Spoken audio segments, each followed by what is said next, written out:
कुछ होता है यहाँ garuu haa kami dapat akkuma ganda keenyaatiin si jaagaan obboleessa yaa ganda dhiichisaa Oromoodha beekta akkuma Oromootti si jaabaka maaliin beeku si lebleblee jedhis.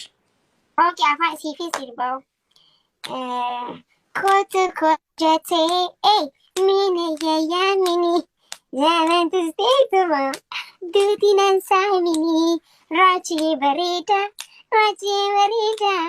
maki si jaalati maki si jaalati amba maaltu dibe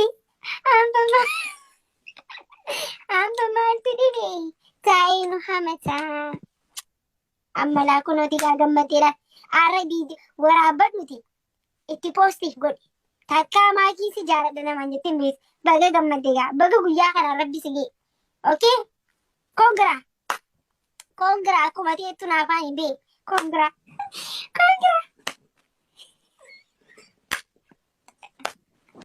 aboo mucaa soban jiraanii laa ilaaha illallah Muhammad maakii na jaalatti ishee gagawi araanna soba kuni bar sirba laa ilaaha illallah Muhammad kanaafin bar nama waliin hin qoosne bar an kanumaafin nama waliin hin qoosne ta'a akka raanii kuchuu taa'e.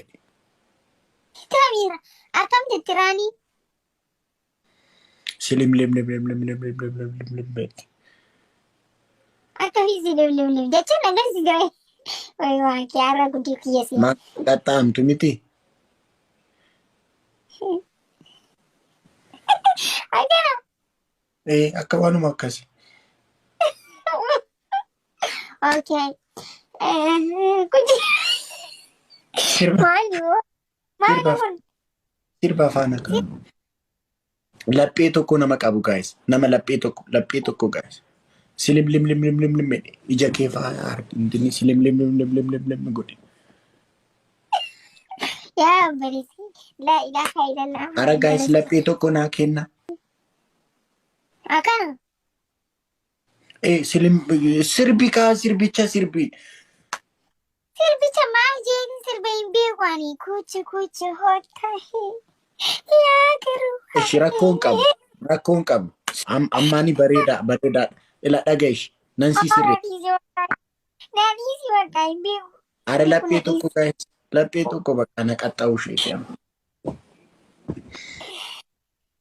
Ila sirba intin qixaatiin si jijjiirala. Qixaatiin ani si jijjiiru moo maal seete?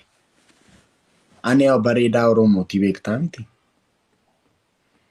Sijee bar kuchu hotta Ma yoo mette hin jenne sirriitti hin jenne akkanaan isin jedhetti hin jenne. akkamitti jaa Akka kootta akkas fa'a. Akkasii amma fakkeenyaaf ila. Shaaruuk akkas jedha. Ani gadda amma akka Shaaruuk naaf jedhe yeroo naan jedhe akkas jedhe. Tumpaas haayee sin jedhe miti akkas. Tumpaas haayee yeroo jedhu isheen immoo raaniidha. Akkasitti. Akkas ija ishee silim gooti. maali silibliblibii waan siliblib yaa obboleessi yaani hin beekuree silibliblib jechuu hayees akkam mee akkam mee ayyaa akkuma isaan jaansan agarsiise akkam jetti silibliblibiin tuntan Anis hin qaxxaamu shimaaki kun yeroo dhumu nama rahaa jirtu qaxxaamu. wayyoo qoy siliblibiin akkami akkam Ija silim maali ati afaqqartee hin beektu? Afaqqartee hin beektu ati? akka aboona dhiis wallahi saanan dhiisneeti Afaqqartee hin beektu? Namni yeroo afaqqaru silim jedhu ittisa.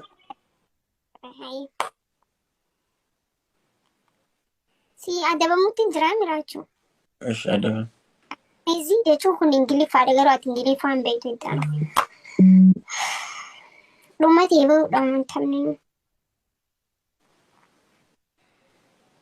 Balleen gallu maal taatan Oromoo iskiriinii qaxuu dadhabdee? Garuu sagaleen aan taatanii bannaa taatu maalumaan isin godhe. Dhumate gaamma adabanii moo akkam? Neera adabamtee? Neera boyfriendii qabda moo qabdu? Hin qabu.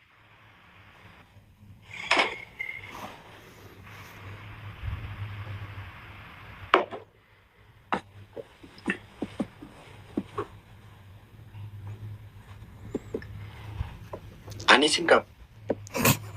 Gabo. Ajaa'iba qabaa qaba. Duuba samboodoo. Samboodoo. Akkuma ta'u goggoona ka. Mee geemii qabaddaa ma dubbii dhiisiti hoo hudii qabatu. Haimaa gaaffattare. Ani sheemii na qabaa waan akkana. Yaanu sheemii na qabu jira. Qabaddulee geema taphannaa. Ani singiliidha. Alla geemii qaba. Geemii ergitu. Ergee bar lakkaa'eera.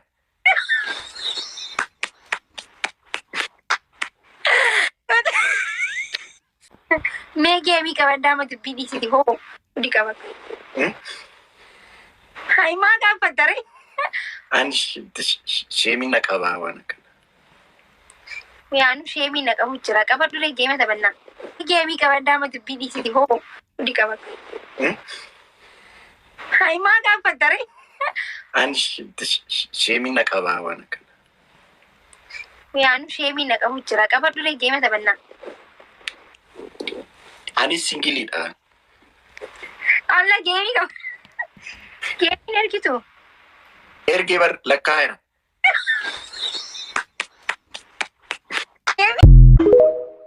Obboleewwan kiyya gaafa waan tokko himu hundi keessan irraa fayyadama. Obboleessa ku anillee jaakoo duraan baay'een jaalladha. Inni nama biraa wajjin hariiroo jaalalaa uummatee dhagaheen dhiisee deebi'ee dhiifama naan jedhee jalqaba of barbaadii si keessa waan jiru jalqaba si keessaa waan uumamne dogongora tokko sirraan argine badii wayii irraa wanne yoo ta'e maaliif dhiiftama? Isin dubartoonni gaafa dhiirrituu jaallattanuu sin dhiise kan biraa dhaqee qabee hanga inni dhufutti maateeksanii eeddu. Sila isheen maaliin si caallaan dhaqe amma isheen jibbinaan maaliif deebi'e? Jalqabuma gaafa dhiirti tokko tuu jaallattanuu isin dhiisee deemu takkattuu of jabeessaatii utuma jaalalli isin hin qabne akka nama biraa baafatee wayi eerumuu ka'e wayi goggodhadhaa sobaati. Dhiironni immoo waan kana baruun qaban nama biraa yoo jaallachuu dhiiftan akkuma nama eerumaa jiru sobaatii babbareedaati waan tokko godhaa. Obboleessuma keessan kanallee fidaati yoo sila nama miidiyaa taatan guyyaa muraasa keessa jedha akkana cidha godhatu wayi maraata dhiirti gaafa san dhaqee ishee sana dhiisee dhufee kufee sitti bu'a dhiisuu diddaa si kadhataa hin diddaa booddee fala meeqaan dhiifta garuu waan jiru sobdee godhaa jirta san booda inumaa sirraan deemuu jechuudha. Garuu immoo inni si dhiisee dhaqee kan biraa jaallatee amma inni dhufutti teessee imimmaan xuruurfataa teessa taanaan adeeroo borillee inni sanuma mala kana qabadhaa. Dhiironni illee dubartii isinitti boontu akkas godhaa. Galatooma. Guyyaa ati jalqabaa jijjiiramuun qaba ittee sammuu kee amansiistu irraa kaasee gufuulee hedduutu si fuuldura dhaabbata. Kanneen keessaa irra hedduun hiriyoota waa'ee kee sirriitti beekanuu fi eenyummaa kee beekanu akkasumallee hiriyoota ganda tokkotti wajjin dhalattanii guddattantu baay'ee tokko gufuu sitti ta'u. Akkasuma sammuun kee gaafa jijjiiramaa dhufe waan hubatte kanarraa hawaasa keef qooduu barbaaddu akka malee sitti qaanfatu akka malee si qeequ sammuu kee har'a jijjiirame kana safartuudhuma kaleessa ittiin si beekan sanaan safaru waan gaarii ati dubbattuuf isaaniif hin fudhatamu kanuma kaleessaa sanaan sammuun isaanii guutee waan jiruuf yeroo kanatti osoo namni waa'ee kee gaafatee abalu kanallee beektaa jedhee sadarkaa sitti qaanfachuurra darbee hiriyummaa kee fi biyyummaa si wajjin qaban sadarkaa qaanfatan kan ga'an hedduudha. Haa ta'u malee namoota amma kan kee yaada hin qabne ilaalcha gaarii tokko hawaasaaf qooduu hin dandeenye tokko sababa egaan namicha kana sababuma eenyummaa isaa hin beekneef yaada dadhabaa akkamii qabaatuyyuu hayyuudha jedhanii bakka guddaa kennanii fi harka dhawuu fi mee obboleewwan kiyya barataan tokko barumsa isaa xumuree erga eebbifamee booda yoo hojiin barsiisummaa isaa ganda itti dhalate ta'e barattoonni ganda sanaa sadarkaa barsiisa jedhanii waamanuu hin qaanfatu. Kun uumama ilma namaatiin waan jiruudha. Garuu barsiisaan fuula haaraa tokko kan isaan hin beekne bakka biraatii yoo dhufe hanga fedhe sammuunsaa dadhabaa ta'uyyuu ilaalcha guddaa qabaatuufi. Egaa hiriyoonni kan kee kuni kan kaleessa dadhabina keetti qaanfataa turan har'a yeroo yaadaa fi ilaalchi kee qeeqaa fi arrabsoo isaanii bira darbee bakka guddaa ga'u fedhanii osoo hin taane dirqamanii si faarsuu eegalu. Gaafallee namaa wajjin hariiroo wal barnootaa taasisan ani hiriyaa abaluuti abaluu wajjin dhaladhe guddadhe hiriyyummaa guddaa walitti qabna jedhanii waa'ee keetiin namaa wajjiniin wal baru. Kanaaf milkaa'inaaf gaafa kaatu waca bitaa fi mirgaa gurra itti qabuu dhiistee jalqabuma kaayyoo kee sanarratti xiyyeeffattee hanga galma kaayyoo kee geessutti itti fufuudha galatooma.